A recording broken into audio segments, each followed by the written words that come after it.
សួស្តីបងប្អូនអរគ្នាសូមស្វាគមន៍សាជាថ្មីមកកាន់ Channel Prona Free ថ្ងៃនេះគឺខ្ញុំចែកម្លែកបងប្អូនពីរបៀបដំឡើង follow បាទដូចជា 74k follow បាទ 74k follow អញ្ចឹងចង់ដឹងថាមាន view អត់បងប្អូនមើលតែវីដេអូទាំងអស់ហ្នឹងទៅបងប្អូននេះឃើញទេបាទនេះ 55k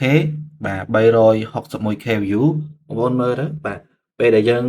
តម្លើង follow តើល្អអត់សម្រាប់ page យើងតើមាន view អត់អញ្ចឹងបងប្អូនអាចមើលបានបាទឃើញទេបងប្អូនអានេះ 6k បាទ 262k 20k អញ្ចឹងគឺ follow ច្រើនកាន់តែច្រើនបាទ view វារីកកាន់តែច្រើនតាមហ្នឹងអញ្ចឹងខ្ញុំនឹងធ្វើការចែកម្លែកបងប្អូនថាធ្វើម៉េចដើម្បីទទួលបាន follow 74k ហ្នឹងបាទហើយលឿនទេបងប្អូនគ្នាអាចរយៈពេល1ថ្ងៃឬក៏2ថ្ងៃ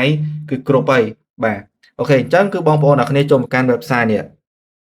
បងប្អូនអាចចុចឈ្មោះនៅខាងក្រោមវីដេអូបាទខាងក្រោមវីដេអូមកហ្នឹងមកបន្ទាប់មកបងប្អូនចុច continue with Google ចុចឈ្មោះជាមួយនឹង Gmail លឿនជាងអញ្ចឹងណាតមកទៀតគឺបងប្អូននឹងឃើញមាន service មួយបាទអញ្ចឹងគឺបងប្អូនយកពាក្យថា follow នេះមកនេះបាទបងប្អូនចុច follow នេះមកតមកទៀតគឺបងប្អូន select category ហើយបងប្អូនឆ្លាញ់ service មួយណាបាទតម្លៃវាមានតាមតម្លៃអញ្ចឹងណាអញ្ចឹងដូចខ្ញុំបញ្ជាក់បងប្អូនបន្តិចបាទនៅក្នុងហ្នឹងវាមានធ្លាក់និងមិនធ្លាក់បាទធ្លាក់ច្រើនឬក៏ធ្លាក់តិចទៅតាមតម្លៃអញ្ចឹងខ្ញុំយកមួយនេះអាហ្នឹងលឿនបាទលឿន fast ហើយតមកទៀតគឺយើងយក service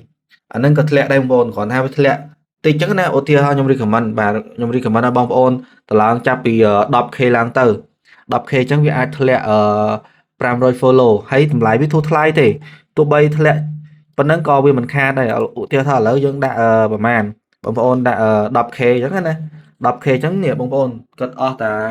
$4ណាបាទ$4.60ទេហើយអញ្ចឹងធ្លាក់ក៏វាមិនខាតដែរដោយសារបើសិនជាយើងយកតម្លៃថ្លៃវាអត់ធ្លាក់មែនតែវាថ្លៃអញ្ចឹងណាបងប្អូនអ្នកនេះហើយល្អវាល្អតាមនឹងដែរអញ្ចឹងវាមានតាមតម្លៃបងប្អូនអញ្ចឹងបញ្ជាក់បងប្អូនឡើយហ្នឹងតិចបាទតមកទៀតគឺយើងចូលមកកាន់ page Facebook របស់យើងមកហើយតមកគឺយើងទៅយក link page អញ្ចឹងបងប្អូនសម្រាប់ទូរស័ព្ទគឺងាយស្រួលទេសម្រាប់យើងទៅយក link page អញ្ចឹងណាបាទអញ្ចឹងយើងចូលមក profile របស់យើងហើយយើង copy link page បានត្រឹមត្រូវបងប្អូនអ្នកគ្នាបាទឥឡូវយើងយក link page ហ្នឹងមកបាទយក link page បងប្អូនចូលតាមទូរស័ព្ទដៃ copy link page ស្រួលជាងបាទអញ្ចឹងខាងនេះឧទាហរណ៍ណាបងប្អូនតមកទៀតយើងដាក់មក 10k ហើយចុច submit ទៅបាទ submit ទៅវាដំណើរការហើយការដាក់ប្រាក់គឺយើងចុចពីថា deposit បាទ deposit ហើយចុចចំនួនមក$5អញ្ចឹងមកឧទាហរណ៍បាទតមកទៀតបងប្រាក់ឥឡូវនេះអញ្ចឹងវាចេញ QR code ដល់បងប្អូនធ្វើការបងប្រាក់អី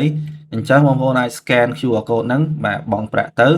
ហើយបើសិនជា view បងប្អូនអាចឆាតទៅតាម Telegram នេះប៉ុន្តែមិនយូរទេមួយផ្លែទេការដាក់ប្រាក់បងប្អូនងាយស្រួលបំផុតបាទអញ្ចឹងវីដេអូមួយហ្នឹងមានប៉ុណ្ណឹងទេបាទសូមអរគុណច្រើន